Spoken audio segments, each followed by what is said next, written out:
Welcome back to my channel, guys. My name is James. Today I'm going to be doing a very quick and easy recipe for you. It's going to be a short video. We're going to be making a croissant chocolate bread pudding. It's a super easy recipe.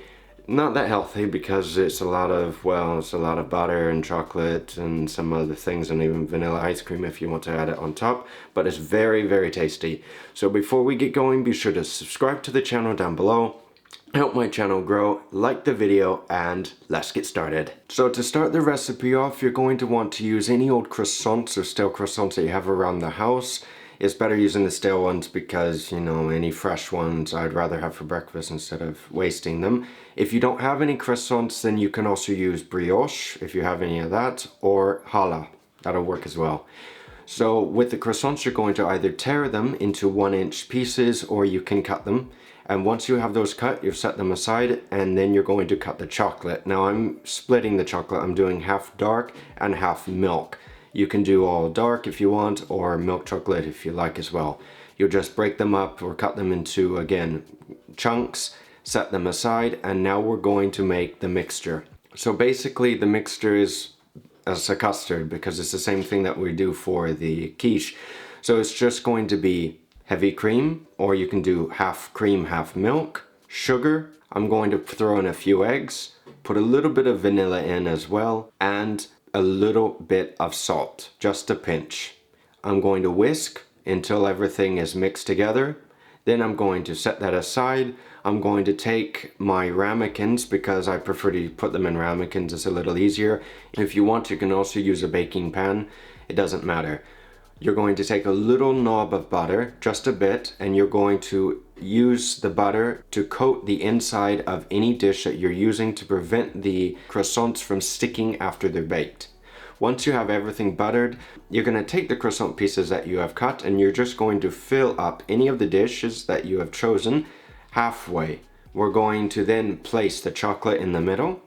Then we're going to take the rest of the croissants and fill the rest of the pan or pans or the ramekins. You're going to place the rest of the chocolate on top.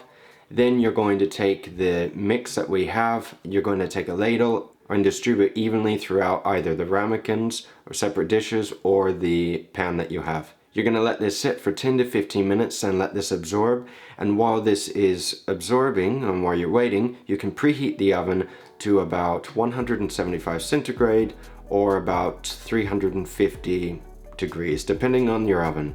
You may have to turn up the heat just a little bit. After the 15 minutes, I'm going to take a little bit of brown sugar and sprinkle it on top. It's just a little bit of extra texture. I'm going to place it in the oven and I'm going to set the timer for about 25 to 30 minutes. This is just a rough estimate. I'm only setting a timer so I remember, but I'm going to check it periodically and then turn it again in the oven to make sure that everything cooks evenly.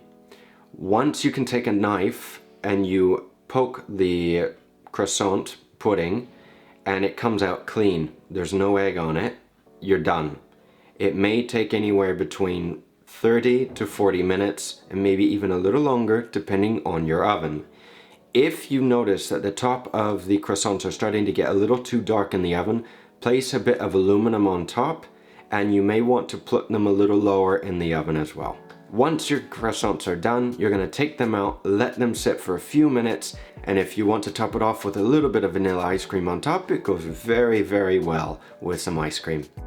Thank you for watching, guys. I hope you enjoyed the video and the recipe. If you want to substitute any of the ingredients such as the vanilla for cinnamon, or even if you want to put some caramel in it instead, feel free to do so and feel free to experiment. Be sure to subscribe to my channel if you haven't done already, like the video, and be sure to check out the rest of my videos that I have on YouTube. I'll see you soon and take care.